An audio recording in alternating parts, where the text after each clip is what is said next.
Hello and welcome to today's Trigger 2-minute tutorial. We're going to be talking about environment options. So if we go to the main menu and select environment and then environment options, the window that pops up, you can see again has several tabs down the left hand side which relate to the various pages within this window.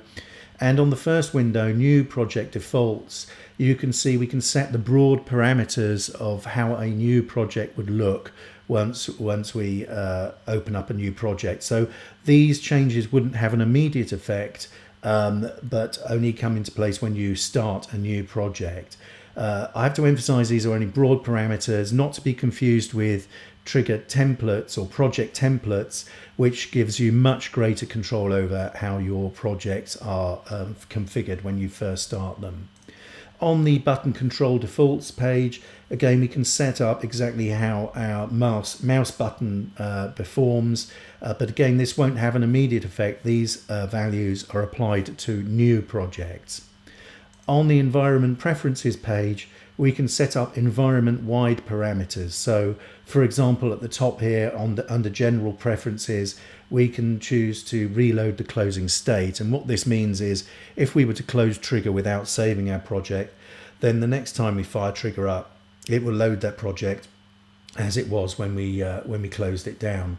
We can select our toolbar button visibility here, and then we've got various things such as relating to client server, TCP, IP and UDP. We'll be discussing this in more detail in a future tutorial.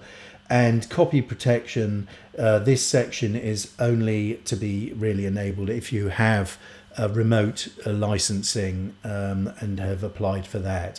If you're using the standard dongle licensing, then this should always be unchecked.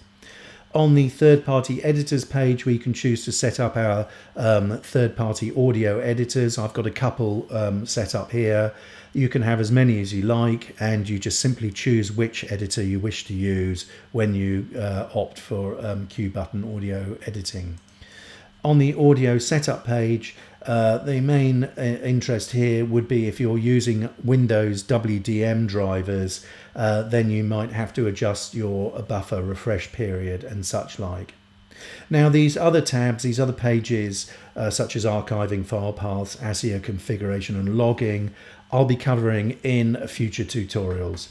But that's it for today. I hope you've enjoyed watching and you'll join me next time.